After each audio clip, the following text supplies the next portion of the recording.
Welcome to Politics Done Right on KPFT. I am your host, Egberto Williams. This is the progressive program that will take the mystery out of politics. This is the program that will encourage you to make sure government becomes we the people. Whether you are liberal, conservative, or otherwise, you get to air your point of view. Give me a call at 713-526-5738. That is 713-526-KPFT. Remember, you can also send me a tweet to EGBERTOWILLIES. That is at Egberto Williams. Let us engage. It is politics done right. 1, 2, 3, 4. Well, folks, welcome to one more edition of Politics and Ryan. Egberto Williams, your host. Thank you so kindly for being a part of the show. Today, we are here on KPFT, Pacifica Network, 90.1 FM in Houston, Texas. We are ready to go with a great show. And you know what, folks? Don, how are you doing? How has your week been? It's been a week. Don, every time I ask you that question, the idea is that someday you're going to say something more telling than it's been a week. What do you say about that? Nothing. It's been a week. What do you want me to tell you? How has my week been? I've been watching the news. I've been listening to callers. I have been participating in what craziness is the American way. You know something though, Don? That's why I said, what Politics Done Right is going to be all about is we're not going to talk about all the crazy stuff that these guys want to talk about, because all that's crazy stuff is nothing but a distraction. Everybody that's listening to me, everything you're hearing on ABC, CBS, NBC, MSNBC, CNN, HLN, these are all distractions. These are people trying to keep you away from actually seeing the dismantling of the government. Now, interestingly, yesterday I went to the Democratic a forum between what's his name, the two people running in District 2 for replacing Ted Poe. One's name is, I can't remember. One's Roberts and the other one I can't remember. But anyway, I'm going to put that video up later on today, and I'm going to talk about what occurred at that meeting. But what's interesting is that America is living in two distinct realities. And when you go into the right-wing reality, the things that you hear about the deep state and the left-wingers and what's going and the immigrants and what these guys are doing, it is utterly scary. But you know what was more scary? Because I'm around all these right-wingers every day, because I live in Starbucks where I do most of my blogging, etc. So I talk to them on an individual basis. But when you get all these folks in one room and they can beat off of each other with these things, it is, you're laughing. Why are you laughing? I'm curious. It is just amazing when you have it all in one room, what actually occurs. But folks, let me tell you something. Before I get any further, I want to remind you, one of my Kingwood area Democrats sent a notice out, and she said, remind people that there is a primary going on and that you guys need to go out there and vote. Vote. And you know what? It's very important. Go vote your progressive votes, folks. We cannot, if you really want to have the right candidates to vote for in November, you have to make sure and go select the right candidates that are running. Remember, you always have that corporatist candidate, or you always have that candidate of the plutocracy that is out there ready to run. So you got to go out there and make your voice heard. What I understand is that these runoffs, it's very light here in Harris County. That's not a good thing if it's indicative of 2018. We had a very strong performance earlier on. We were coming out. Folks, I hope that is going to be maintained. But folks, what is the program going to be about today?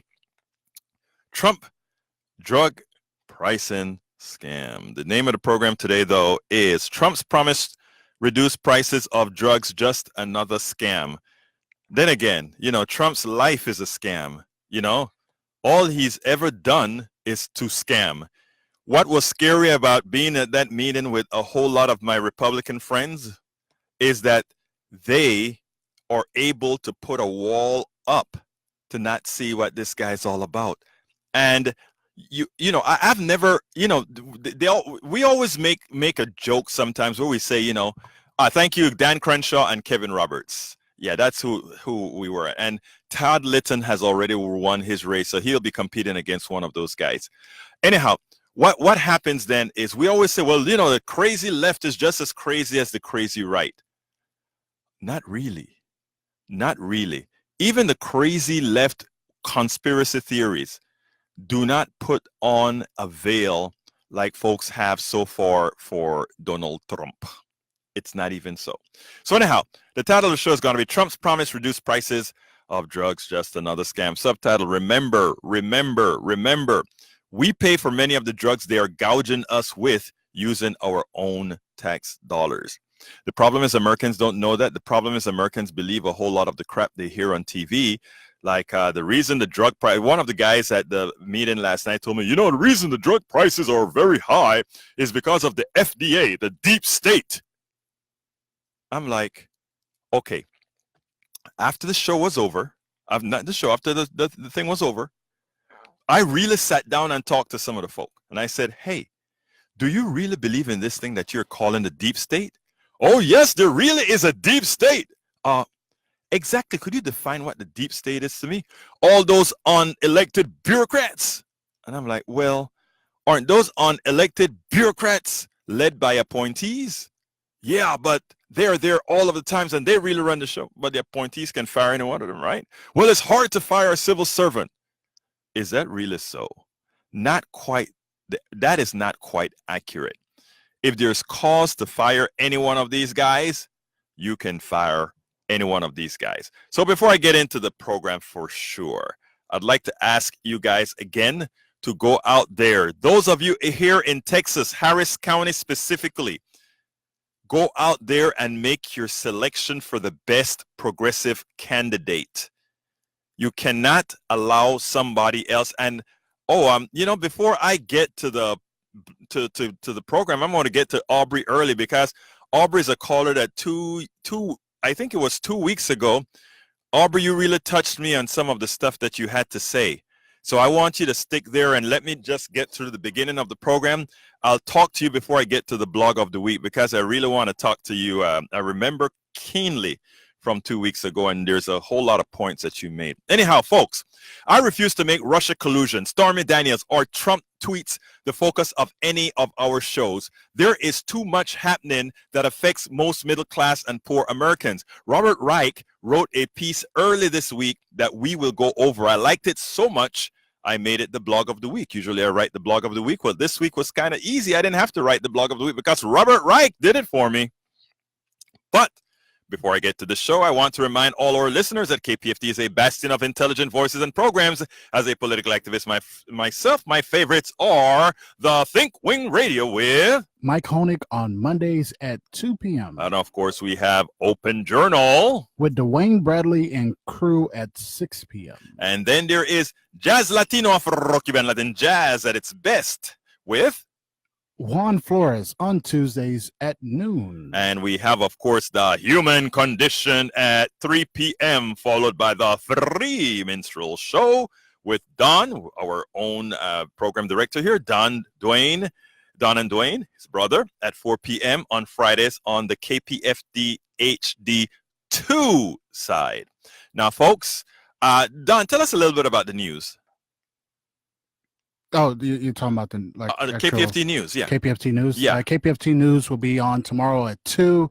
The KPFT News is a collective of people who get together, go all over Houston, interview everything, pretty much go over everything that is going on in our Houston area and things that are falling, through the cracks. They've been really working hard to get that news going, and it's good. I mean, it's a collective of people where it's not, just one designated person who goes, "Oh, this is what we're going to do." It's a collective, and it works. And let me tell you, folks, you guys have to listen to the KPFT news now. We do it once a week on Fridays, I believe. Yeah. And look, you have to listen to that. It is so very well produced. And eventually, Don is going to bring us more days of that as he gets more help. But this is just, I'm all I can say is I'm impressed with the work that they've done so far. But anyway, folks, check out our full schedule at kpft.org, where you can find programming from music to politics to medicine to the eclectic. KPFT is a listener-supported public community radio station. So please remember that if you like what you hear, visit kpft.org and ensure we remain a strong, viable community radio station that provides news, programming, and information not influenced by the whom? I believe it's the corporatocracy. By the corporatocracy, the plutocracy, the oligarchy, all that good stuff that is really the folks that are destroying this nation. Anyhow, folks, please do remember to our Facebook page, Politics Done Right with Egberto Willies. Like the page. Let's make sure to get progressive media out there to counter all the crap that you're hearing on the main street. And likewise, go ahead and follow Egberto Willies on Twitter. And let me tell you something. You can be guaranteed one thing. We're working 7 days a week to give you stuff, to dispel all the crap that is out there. And it's a must. Folks, this is a call-in show. 713-526-5738 is the number. 713-526-5738. Aubrey's on the line, and I'm going to take Aubrey now before I do the blog of the week because I want to hear what she has to say. Aubrey, come on in. Hey, Egberto. How are you doing, my friend?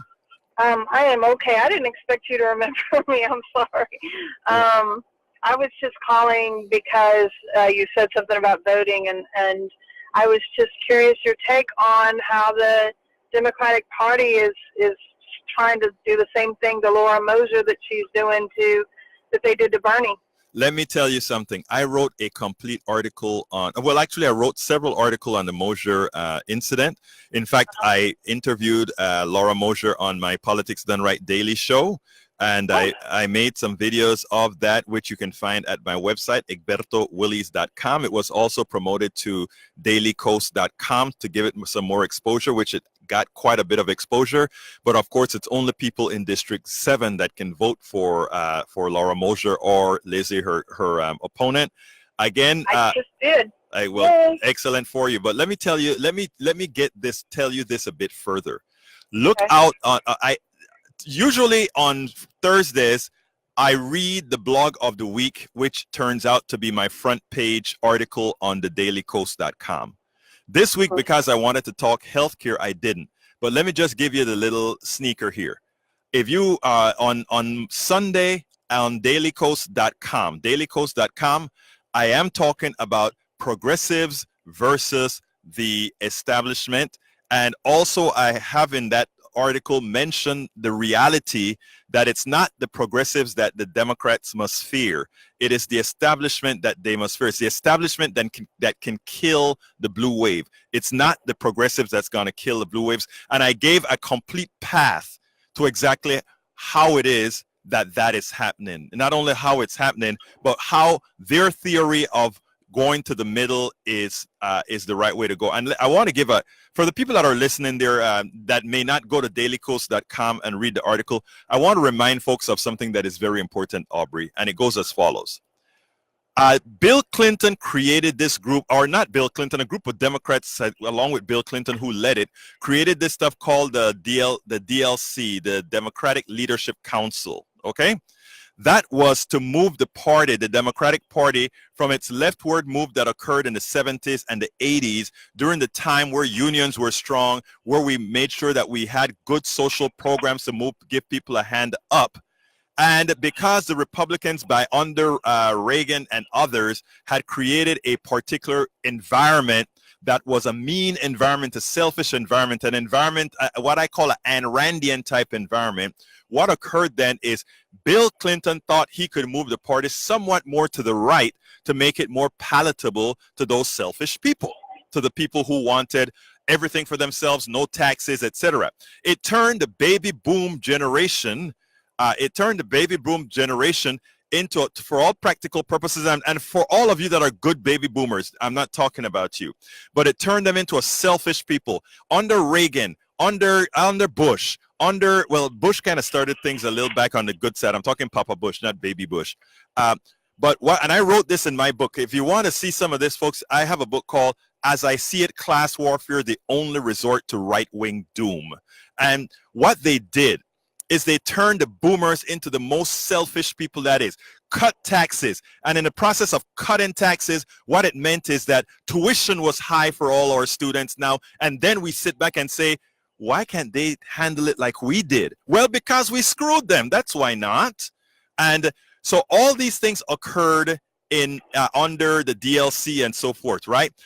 Now, the Democrats, for some reason, and it's really not the real Democrats, it is the plutocracy that is running some of the Democrats that have told them, hey, we need to make sure and be very corporate friendly. And that is what's going on here. But here's the deal. And I specified this in the article. Bill Clinton got elected twice. Bill Clinton never got the majority of the popular vote. Never, ever, ever. Nobody realized that. First time 43%, I think it was. The second time 49%. We then a progressive candidate. Obama was more progressive than he. Remember that. A very progressive. He governed almost Clinton. Again, because he grabbed the whole of the presidency, and the Congress was a blue dog Congress. They didn't pass things like the public option, etc. So you Obama for all of it. But what I'm trying to say is Obama he campaigned as a liberal. He campaigned as a progressive, and in the process of campaigning as a progressive, Senor Obama got more. Again, the majority of the vote, more than 50% of the vote, something Clinton did not. So we have a comparison, the DLC or a progressive. Progressives outperformed the DLC, the establishment. But let me go further. It's even better than that. And here I have to put in the racial game.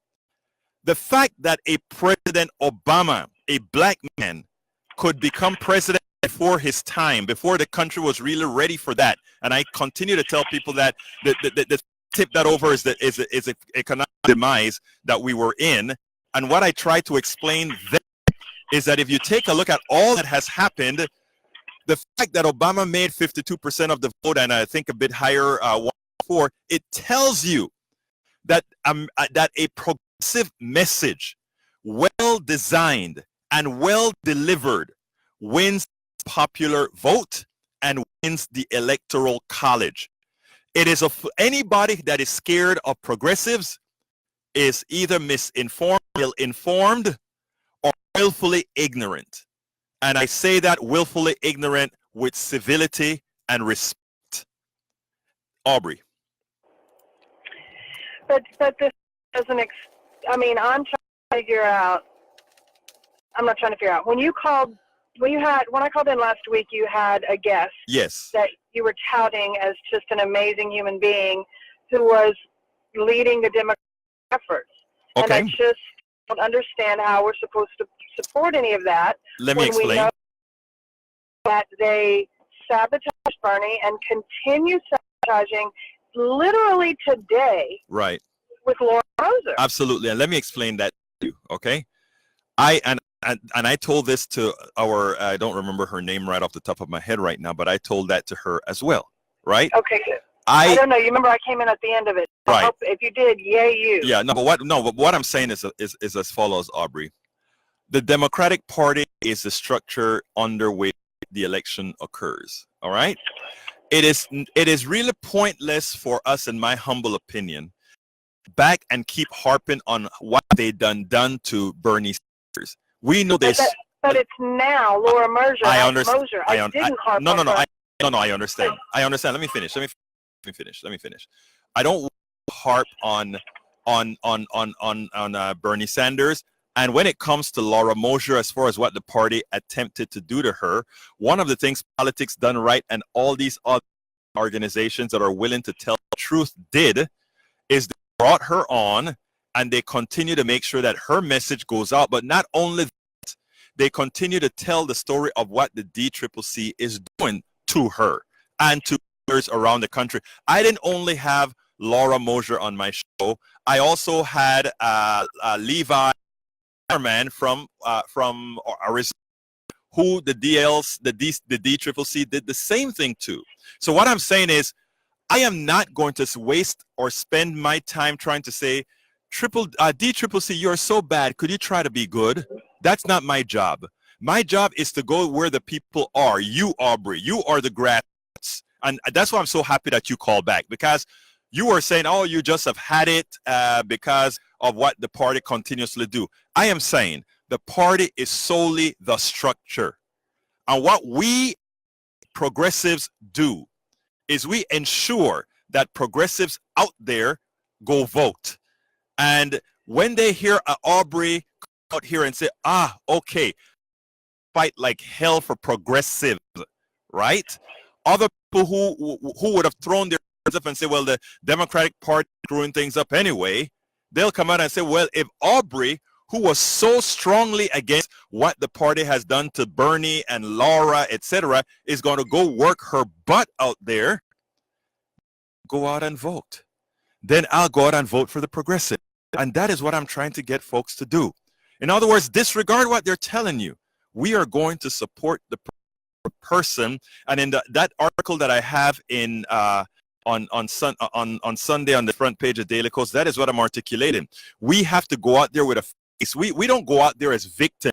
We go out there and say, you know what? We're right. And you knock us down, we getting up again, because we are the ones that are right.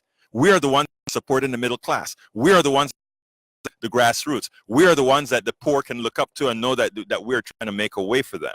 And that is what I'm trying to get progressives to start thinking. In other words, there is no, the establishment doesn't mind Aubrey simply saying, look at how you've done screwed us. You spend, because as long as you're not voting for them, it's okay. What we have to do is we have to make it known. Again, we don't have the money that these establishments have, but what we have is a people power. And what we have, groups like, or we have the Politics Done Right, we have the Democratic Underground, we have the we have the Op-Ed News, the Daily Kos. We have all these organizations that aren't AP, CBS, NBC that gets the deals that they can talk whatever, but we can reach people in each of our own domains, in each of our own circles.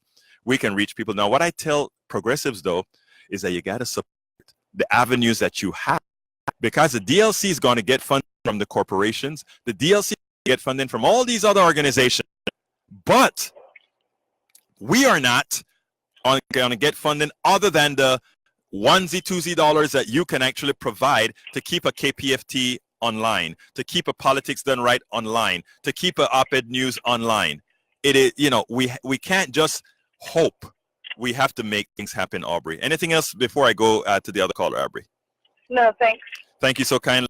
All right, before we got to go to the blog of the week, and then I'll get MOD. And then, folks, remember, this is a call-in show, 713-526-5738. I just had to get to Aubrey because all weeks ago called in, and she touched me with her angst about what the Democratic Party had done. Progressive candidates. Okay, let's go. You know what?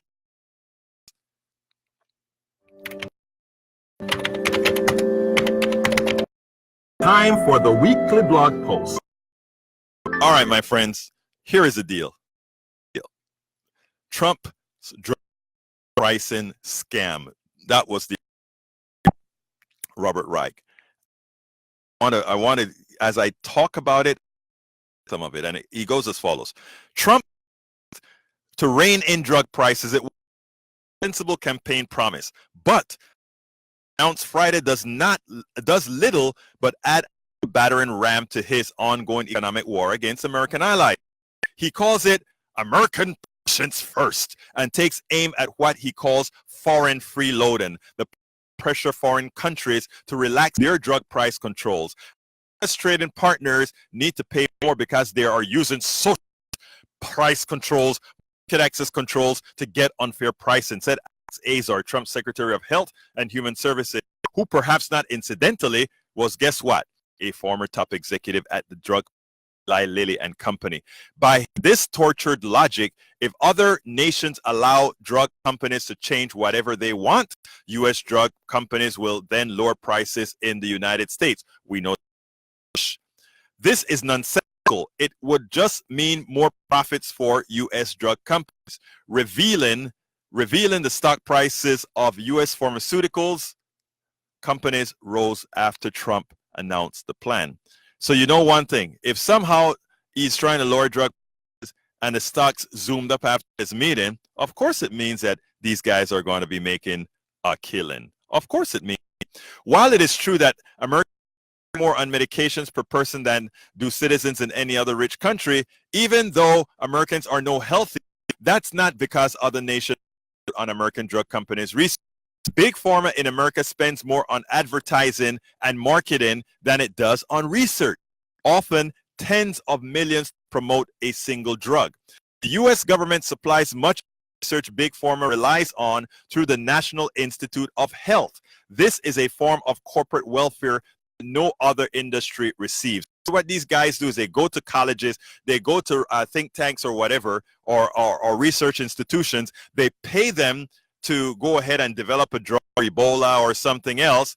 And then when that drug is developed, it goes into the private sector with our tax dollars having taken all the risk to develop that product. And then it goes into the private sector. And guess what? The shareholder of that corporation, the small, minute portion of the American population, makes killing out of the drugs. And you know what they charge for the drugs? Here's the law that they use to charge for the drugs. It's a law of capitalism, right? Whatever the market will bear. Here's a problem why the market work in healthcare. Whatever the market will bear means bankruptcy.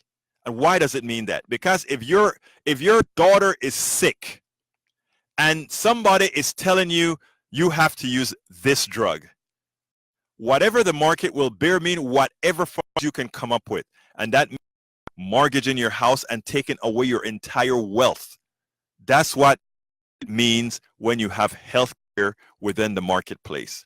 Healthcare should not be a capitalist venture. It is evil to do so, and anybody saying otherwise doesn't understand how it works. American drug companies also spend hundreds of millions, going back to Robert Reich's piece, American drug companies also spend hundreds of millions lobbying the government. Last year alone, their lobbying tab came to $171.5 million, according to the Center for Research in Politics. That's more than oil and gas, insurance, or any American industry. It's more than the formidable lobbying expenditures of America's military contractors. Big Pharma spends billions more on campaign expenditures. They spend so much on politics in order to avoid price controls and exist in most other nations and other government attempts to constrain their profits. For example, in 2003, Big Pharma had a U.S. law prohibiting the government from using its considerable bargain clout under Medicare and Medicaid to negotiate lower drug prices. Other nations with big healthcare plans routinely negotiate lower drug prices. Here is the deal. These guys, Don, they want your cake and they want to eat it. They claim they want supply and demand to rule because they want it into the free market structure of capitalism. But when it comes now to one big entity using the supply and demand and the market power that they have to reduce prices, oh, now they want a law that's going to change that. It's not a claim, it's a sales pitch. You see, it's ridiculous. So, I mean, they don't really want free enterprise. They want a monopoly where they can control everything. And it's not free enterprise. It is capitalism, though. That is what capitalism is all about. During his campaign, Trump promised to reverse this law, but the plan he revealed Friday doesn't touch it. Trump's plan seeks only to make it easier for private health insurers to negotiate better deals for Medicare beneficiaries. In reality, private health insurers don't have anywhere near the clout of Medicare and Medicaid, which was the whole point of Big Pharma getting Congress to ban such negotiations in the first place. In other words, Trump got played. He got, well, I should say it this way. He willfully got played. He was able to use the words, but with no results. In the last few years, U.S. drug companies have also blocked Americans from getting low-cost prescription drugs from Canada, using the absurd argument that Americans can't rely on the safety of drugs coming from our northern neighbor, whose standards are at least as high as ours. I'm from a third world country, Panama, and I wouldn't have a problem with the drugs in Panama. Nobody dies from the drugs in Panama because of some misuse or anything like that. Folks, it's a scam. And guess what? I need to call out a senator, Cory Booker, Democrat, who actually sided with the drug company. And the reason I'm calling him out and not all the other Republicans is because he should know better. He does know better, but what he did in effect is sold his soul. And as such, if he's attempting to be president of the United States, in my book, that is a disqualifying factor. Anybody who messes with healthcare or anybody who is making American citizens have a problem or difficulty in getting healthcare is evil. Period.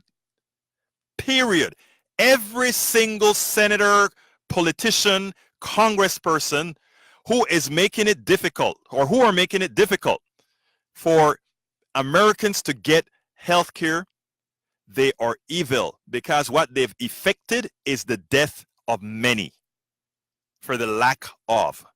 Continuing. Trump's new plan doesn't change this either. To put all this another way, when Americans buy drugs in the United States, they really buy a package of advertising, marketing, and political influence peddling. Consumers in other nations don't pay these costs, which explains a big part of why drug prices are lower abroad. Trump's so-called plan to lower drug prices disregards this reality. Let me give you guys a sort of a joke. I get emails all the time, right, from people who want to be on air. And I got an email from a professor at a think tank. It's one of those free market think tanks, and he wanted to come on and talk about how drug prices are high because of the FDA, how drug prices are high because of these other issues. Now, I considered putting him on my daily show because I wasn't going to give him this out here. So I considered putting him on the daily show to go ahead and talk about why he is going to blame the FDA for the rise in prices. And then I said, well, I wonder how would he respond to the fact that the amount of monies they spend on all these other features. I didn't put this guy on because I was not going to give him a platform to lie, because there are some people who are looking for an excuse not to hear the truth. And in as much as I would have blown his argument away, there are those who would have used his argument as an excuse. I wasn't going to do that. Trump's plans nibble at the monopoly power of U.S. pharmaceutical companies, but doesn't deal with the central fact that their patents are supposed to run only 20 years, but they developed a host of strategies to keep patents going beyond. In my book, As I See It, Class Warfare, the Only Resort to Right-Wing Doom, I also indicated that patents is one of the failures of this of innovation in this country, because what it does is it shuts down a whole lot of folks from developing things that they like to say that protects the investments of people who develop software. That isn't true. It actually creates and allows for the creation of monopolies. It actually stopped me from creating a cart product because Amazon owned the one cart system. Anyhow, one is to make often insignificant changes in their patent drugs that are enough to trigger new patents and thereby prevent pharmacists from substituting cheaper generic versions. Before its patent expired on Namenda, it is widely used drug to treat Alzheimer's. Forest Labs announced it would stop selling the existing tablet form of in favor of a new extended release capsule called Namenda XR. Even though Namenda XR was just a reformulated version of the tablet, the introduction prevented generic versions from being introduced. In other words, they're crooked. Other nations don't allow drug patents to be extended on such flimsy grounds. Trump's plan doesn't touch this ploy. Another tactic used by U.S. drug companies has been to sue generics to prevent them from selling their cheaper versions, then settle the cases by paying the generics to delay introducing those cheaper versions. Such pay-for-play delay agreements are illegal in other nations, but antitrust enforcement hasn't laid a finger on them in America, and Trump doesn't mention them, although they cost Americans an estimated $3.5 billion. Even after their patents have expired, U.S. drug companies continue to aggressively advertise their brands, so patients will ask their doctors for them instead of the generic versions of many drugs. Other nations don't allow direct advertisements of prescription drugs, another reason why prices are lower there or higher here. Trump's plan is silent on this too. Trump suggests drug advertisers should be required to post the prices of the drugs, which they're already experts of squaring. If Trump were serious about lowering drug prices, he'd have to take on the U.S. drug manufacturers. But Trump doesn't want to take on Big Pharma, as has been typical for him. Rather than confronting the moneyed interest in America, he chooses to mainly blame whom? Foreigners. Anyhow, folks, the telephone number is 713-526-5738. Again, the number is 713-526-5738. All lines but one's open. MOD, come on in on line number 2. Talk to me, sir. Folks, 713-526-5738. All lines are open. I know it's long-winded today, but I had to get that in. Come on in. That think tank you're at, was that the Royal Society? No, it was another one. It was another one. I can't recall the name of it right now, but it was one, I think, at Mason. I think it was George Mason University. That has that free market. Brookings Institute? It's not the Brookings. It's not the Brookings. It's not Cato. It's not the Heritage Foundation. It's another one. I hope it's not the Heritage. Yeah, it's not. Everybody knows what the Heritage is all about. What can I comment on or respond to your blog of the week, or then go into the medical thing? Sure, absolutely. Before we do that, though, let me tell folks, all lines are open, 713-526-5738. Again, that number is 713-526-5738. Go on, MOD. Okay. Well, what Bill, when he got in office, Bill Clinton, right? Yes. He did create the DLC to bring Wall Street into the party. Right. Around labor to basically have you call it a medium ground, but we call it something else, I guess. Right. He did stuff that no Republican could do, like, let's say, remove welfare. He ended welfare. Oh. Yeah, he the privatization of the prison code reform. Yes. You know what happened there, right? Oh yeah, that's actually what got a whole lot of black guys into jail for crack, etc. The way they treated crack and cocaine different. I mean, it was a whole mess, and a lot of this was actually done under the Clinton administration. But you know what? I don't sit down and blame Clinton solely, because I have to remind folks that the Congressional Black Caucus also coalesced around the bill. So let's not make it look like it's Bill Clinton is all. Well, let's just talk about what that was. So there are 3 forms, standard forms, 24, 24A, and 25. These are now, because we are underneath what's our new statute since FDR, is called UCC, Uniform Commercial Code. Right. And so what that does is it changes from our common law to more of a corporation code instead of laws of the land. And so those 3 standard forms, performance, bail, and bid, not the bail that we know of, but those 3 forms leave that county court when someone runs over, let's say, 10 nuns and then kills a dog. That's a bad charge, right? That's right. Going to be bad. Well, those forms go up to a bankruptcy court in Illinois. It's the 9th federal court. There are 11 federal courts. And then until 3 years ago, Payne Weber would take those forms and underwrite them into commercial lien. So when we say slavery exists, I've explained to you how it does still exist. The incarcerated folks with numbers are now commodities. They're not going anywhere, are they? Absolutely so. Okay. And then we look at that. We look at the removal of Glass-Steagall by the treasurer, Robert Rubin's second term in September. And then that gave Senator Phil Gramm the means to submit on the first day of Christmas recess the following, that same year in December, was called the Gramm-Leach-Bailey Act. The removal of those regulations of finance in this country, those columns, private banking, commercial banking, investment, mortgage, those are all now one big, investor owned. So a lot of stuff happened when, I think, since Bill, the party became the new neoconservative party. And that's my opinion on that. But I'll segue, if it's okay, to real quick. Okay, cool. So in 2005, the pharmaceutical surplus medication that we do at a federal level was purchased by Junior Bush. Okay. And when you think of large inventory of surplus, you think of, like, you go to a convenience store and you buy a candy bar. Right. Or you can go to, like, Sam's, and you can buy a box of candy bars, right? Right. Or you can buy a pallet, or you can buy a trailer. Speed it up for me, buddy. Or you can buy a warehouse.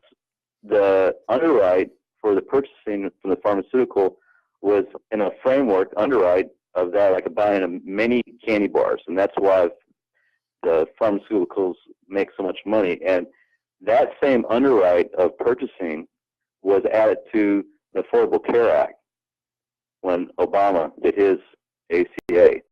So you're right, it's more of the same, right? Absolutely. Now, I mean, it found a way to give more people insurance, but it does have a problem. But MOD, I got another call to go to. Bye. Thank you, my brother. All right, let's go to line numero uno for Ed. Come on in, Ed. Hey, Egberto, how you doing? Great. Talk to me, sir. Well, mine is real quick. I heard a few months ago on NPR that the death rate of women having birth in Texas is greater than many third world countries. Yes, it is. And why are the Dems or the liberals, or why is that not getting out in the news? Okay, I'm so happy that you said that. And before I do that, I want to bring more callers to the line because we have all lines open. Folks, the telephone number is 713-526-5738. Again, that number is 713-526-5738. All lines are open. I know it's kind of long-winded earlier in the show, but give us a call now if you want to add to the show. Okay, let me answer that quite well, Ed. I've been trying to figure that out for the longest time. The people that are the poorest in delivering a narrative, especially a true narrative, is the liberal side of the aisle for some reason. I mean, every time you get on TV, it should be mentioned that here we have a state that really isn't deep red. However, its government is deep red. And what's occurring in this deep red state is a death rate among mothers that is greater than the death rates of a lot of third world countries. That tells you that government has failed.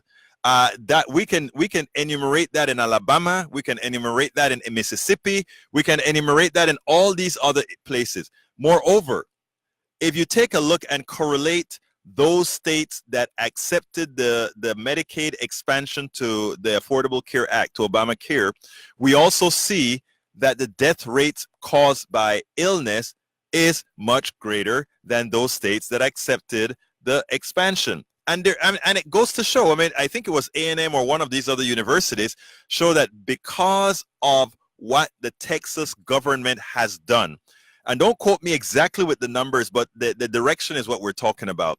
I think we're getting an extra 2,000 plus deaths in Texas per year because we decided not to take back the dollars that we pay to the government. Think about this. The Medicaid expansion to the Affordable Care Act is paid for.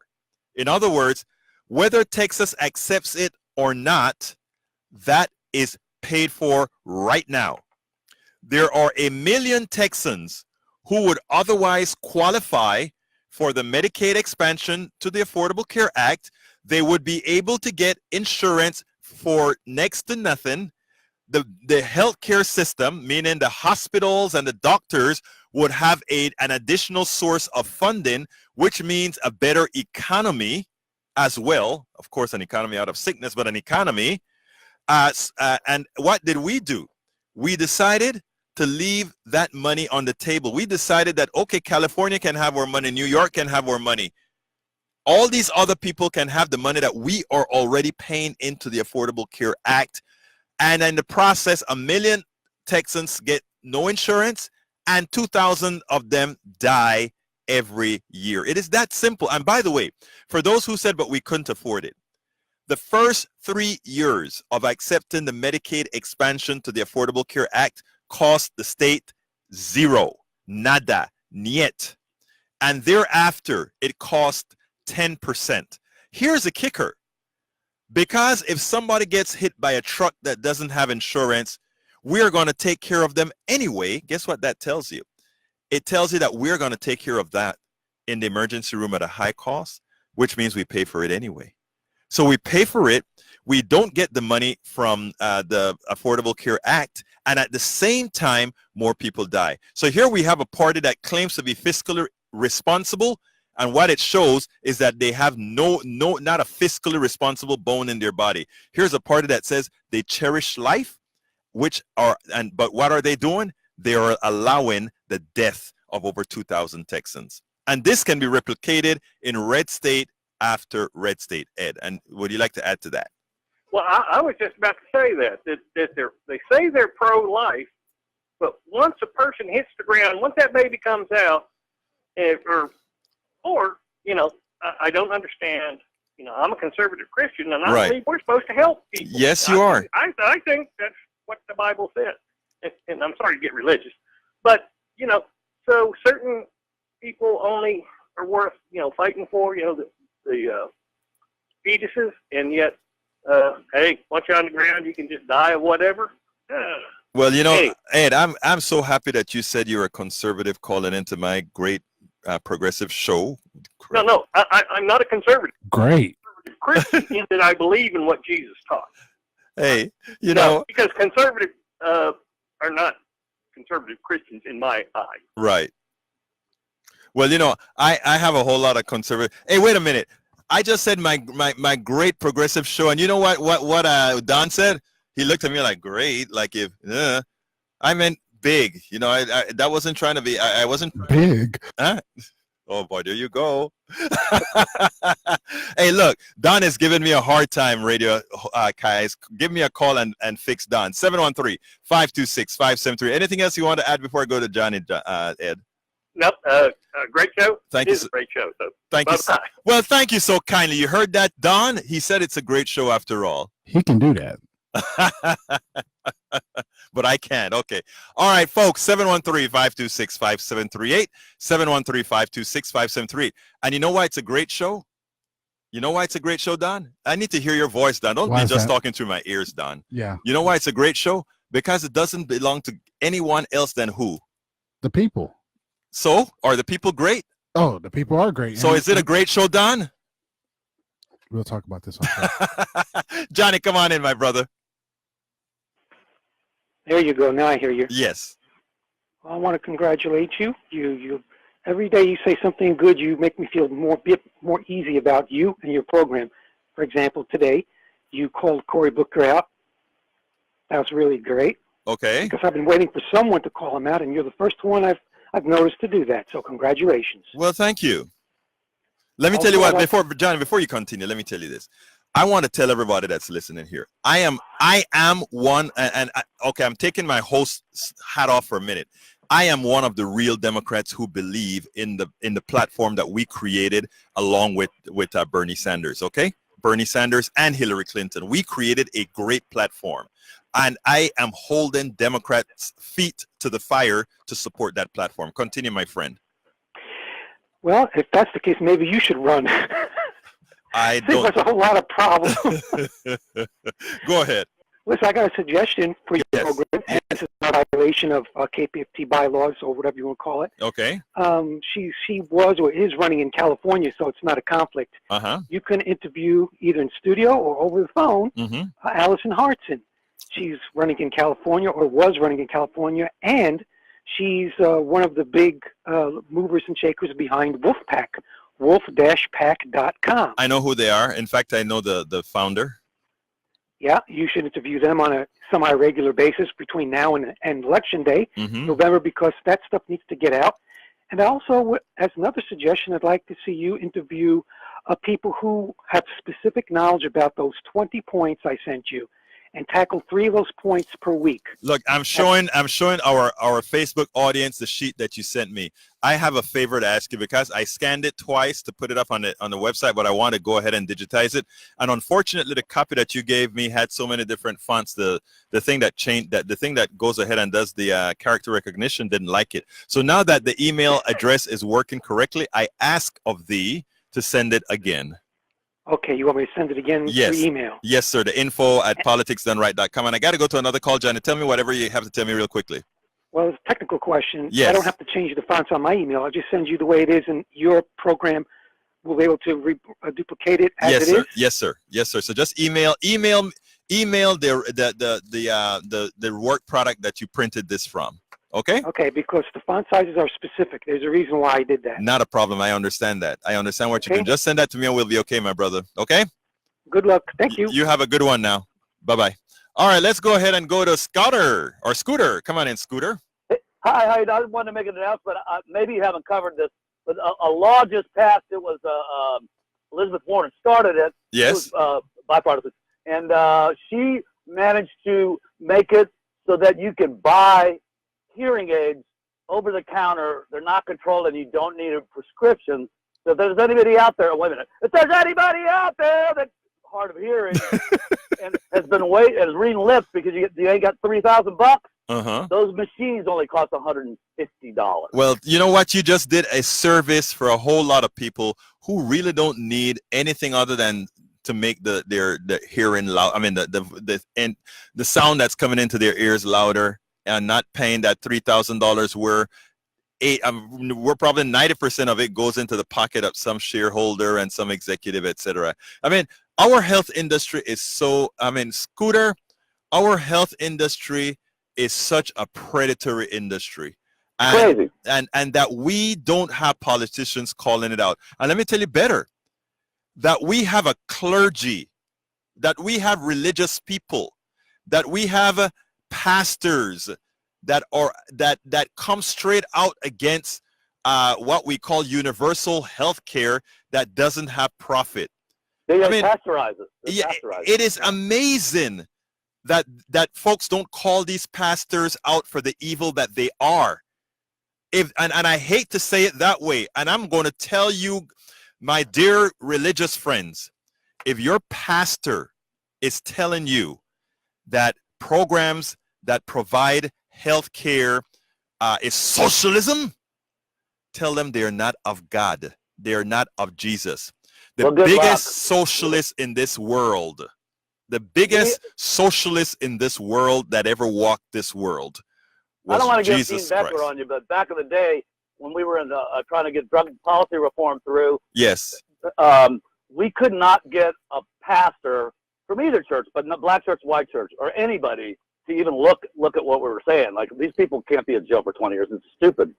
And it's still Tulia, Texas. Remember that? It's That's all, the yes. first pastor that came out. Look, Yeah. it's all about money. And let me tell you, a whole lot of these pastors are bought. Okay? A lot of and you know what? I would be willing to have any pastor in here that is against the Affordable Care Act and that is against drug policy to come and sit in the studio with me and have a discussion. Any pastor that takes hold on a second, Scooter. Any pastor that takes exception to me calling out the evilness of the behavior of not supporting universal health care without profits, please come and have a seat. We'll have a very civil conversation and we'll talk about who really is of God. Real quick, Scooter, I got to get to another call. As far as pastors who are bought, if there's anybody out there who knows one that's for sale, maybe they're selling them over the counter now, too. But I'd be interested in that because I could use one. Thank you so kindly, Scooter. All right, bye-bye. You have a great day. Okay, let's go to Senor Derek. Come on in, Derek. Hey, how you doing today? I'm doing fine, sir. No, I listen to your program a lot. This Yes, is my sir. First time calling in. Thank you. There's two situations that I want to talk to you about. Yes, go ahead, sir. And one of them is the power of the president here in this country. It seems to be what they call it. He can't be indicted. It seems to be. Oh yeah, I He understand. is above the law, Yeah. which I don't understand. Like, Let me explain that to you because it's not as bad as you think, right? Here's the deal. The president is the person who executes the law, and he's the highest person that can execute the law, and he runs the State Department. He runs every single executive department he runs, right? So if somebody's going to indict him, he can just fire them legally. That's the law, okay? But in the system of checks and balances, we have a way to mitigate that reality. Because he's the highest officer of the land, nobody has more power than he does as far as running the executive. And as such, a lot of this hasn't gone through the Supreme Court yet, but I think anybody who looks at it logically has to say the same thing. Given that he has the power to fire absolutely anybody about to indict him, he can say, you're fired, and that should be okay. What he doesn't have the power to do is stay in office if the Congress impeaches him and the Senate along with the Supreme Court justice goes ahead and upholds that impeachment and forces him to leave office. So I mean, there are checks and balances, and no, he's not above the law in that sense, but he is the executive. And my contention is, I think I kind of agree with them that he could prevent him. He can be indicted, I think, but I think he can prevent himself from being indicted by firing anybody that would do so. You that's follow? what I mean. Yes. It's like his lawyers can figure that out, or maybe. Oh, I yes. don't know. But it's all about the twisting and turning and manipulation of the law. But if again, it's not absolute in that once he starts that sort of misbehavior, we have checks and balances in this country where a Congress can impeach and a Senate can convict. Okay, so and I think in the long run that would happen, even with a Democratic House and Senate. I'm running out of time right now, my friend. One quick statement. No, I just wanted to say, why is this country so afraid of a socialist like form of not even government, but a form of They just, I'm going to give I got to give a very quick answer. They don't understand what they're talking about. And it's not even a pure socialist. We're talking about socialism, capitalism, socialism in coexistence with free markets and free enterprise. But anyhow, folks, I'm going to have to be getting out of here. This is Politics Done Right. My name is Egberto Willies, and Don is saying you still have about 20-something seconds to go. So what I want to tell you guys is as follows. Please go to my page on Facebook. It is Politics Done Right with Egberto Willies on Facebook. I ask you to like the page. Likewise, please go to Twitter, Egberto Willies, and follow that Twitter. And we can go ahead and continue to change the world. You got the power to do it. My name is Egberto Willies. This is Politics Done Right, and I am out. Memorial Day weekend.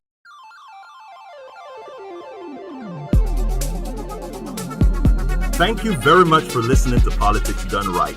I am your host, Egberto Willies. You can personally reach me by sending an email to egberto@politicsdoneright.com. Remember, Egberto is spelled E-G-B-E-R-T-O. Change starts with you. 90.1 KPFT gives you information not tainted by corporate interest. Please visit kpft.org and contribute. Let's ensure continued access to real information and news remain available to all. Again, thank you very much for listening to Politics Done Right.